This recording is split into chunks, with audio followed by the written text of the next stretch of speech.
నమస్తే అమ్మా. నమస్తే రా. అమ్మ, ఇప్పుడు మనకి ఈ నెల చివరికి ఏప్రిల్ నెలలో అక్షయ తృతీయ రాబోతుంది. అయితే ఇప్పుడు అక్షయ తృతీయ అనగానే చాలా వరకు బంగారం కొనాలి అని అంటూ ఉంటారు. నిజంగా మన శాస్త్రాల్లో ఏమైనా ఉందా బంగారం కొనాలని?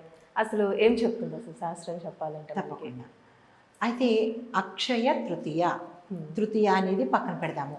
అక్షయము అంటే అర్థం ఏంటి? క్షయము కానిది అంటే తరగనిది అని అర్థము. అది ఈ అక్షయ తృతీయ రోజు చివరిగా పట్టుకున్నది ఒక్కటే లెక్కలో పెట్టుకున్నారు. ఆ రోజు బంగారం కొనాలి అన్న ఒక్క ముక్కే పట్టుకున్నారు. దానికి ముందు చాలా ఉన్నాయి. ఆ రోజు దాన ధర్మాలు చేసుకోవాలి. స్వయం పాక దానము, వస్త్రదానము, ఉదక దానం కూడా ఆ రోజు చేసుకోవాలి. అయితే ఈ అక్షయ తృతీయను ఎందుకు జరుపుకోవాలి అంటే కనుక మనిషి జన్మ చాలా ఉత్కృష్టమైనది. ఏ జంతువుకి ఏ ప్రాణికి లేనటువంటిది మనిషికి భగవంతుడు ప్రసాదించాడు.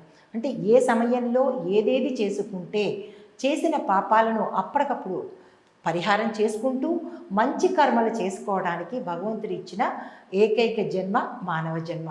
బుద్ధితో పాటు జ్ఞానాన్ని కూడా ఇచ్చాడు. అయితే మనం ఏం చేస్తున్నామంటే పక్కదారి పట్టి కొన్ని వదిలేస్తున్నాము.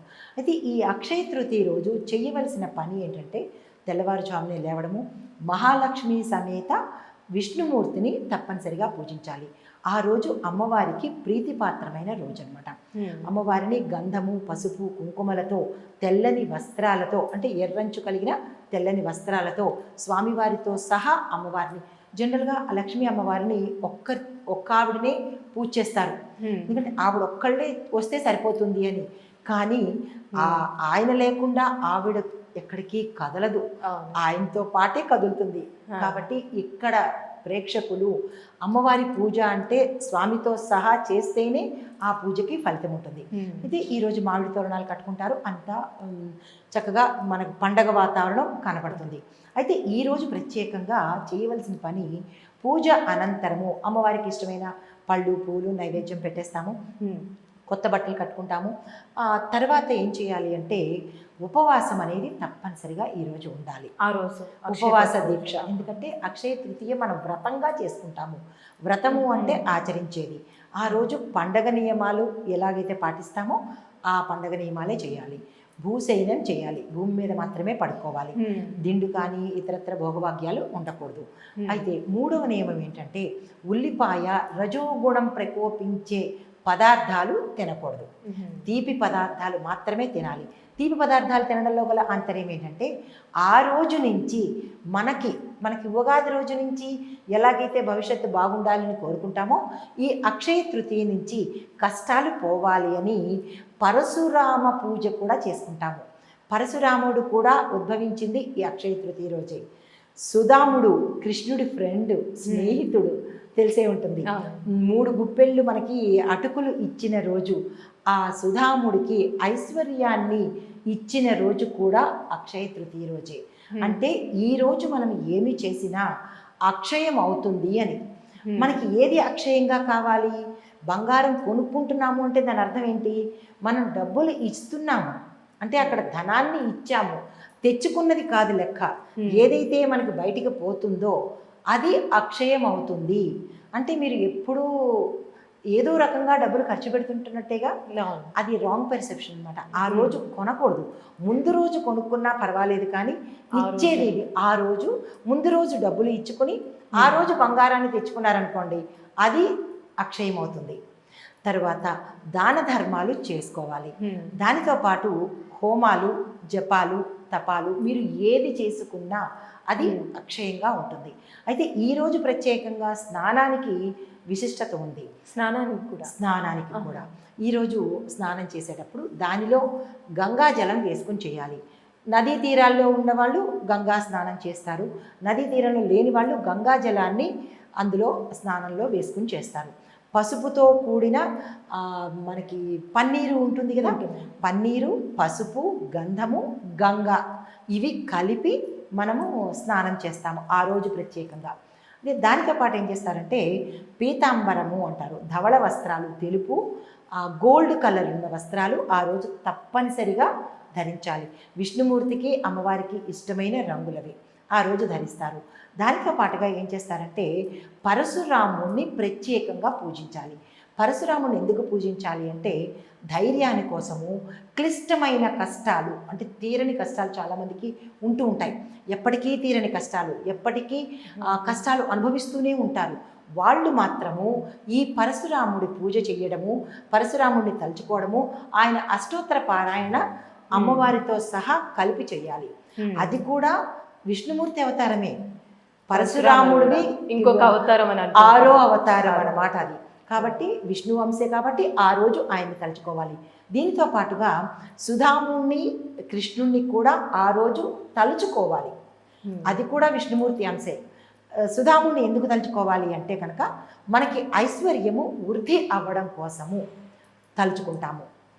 దాంట్లో భాగంగా ఈరోజు చేసే పిండి వంటలు కూడా తీపి పదార్థాలు చేసుకోవాలి. అది ఉపవాసంతో ఉండాలి. దానం కూడా ఉన్నారు కదా, ఎలాంటి దానం? తప్పకుండా ఇవి చేసిన తర్వాత సాయంత్రం సమయంలో నిరాహారంగా ఉన్నప్పుడు మాత్రమే ఏ దానమైనా చెల్లుతుంది.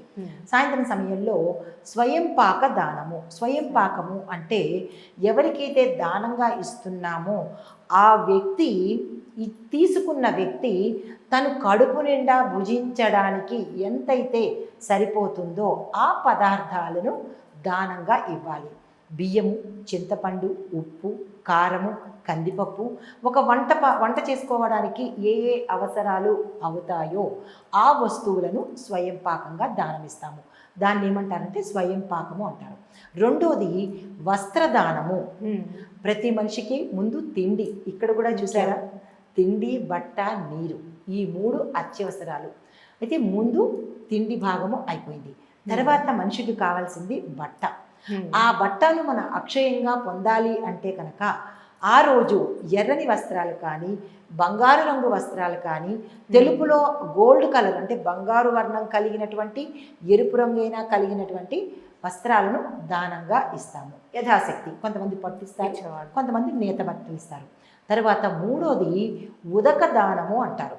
కొత్త కుండ తీసుకొని పసుపు రాసి, బొట్లు పెట్టి, గంధం రాసి, దానిలో నీరు నింపి, మూత పెట్టి, లోపల ఒక నాణెము, గంధము, పసుపు, కుంకుమ వేసి, కొబ్బరి ఆకులు వేసి మూత పెట్టి, కొబ్బరి ఆకులు కాదు, మామిడి ఆకులు వేసి, తులసి ఆకులు వేసి, ఈ ఏవైతే మంచి ఆకులు ఉంటాయో ఆ పత్రాలు వేసి మూత పెట్టి ఒక బ్రాహ్మణుడికి దానంగా ఇస్తే ఆ ఇచ్చిన వ్యక్తికి ఆజన్మాంతము నీటికి లోటు ఉండదు.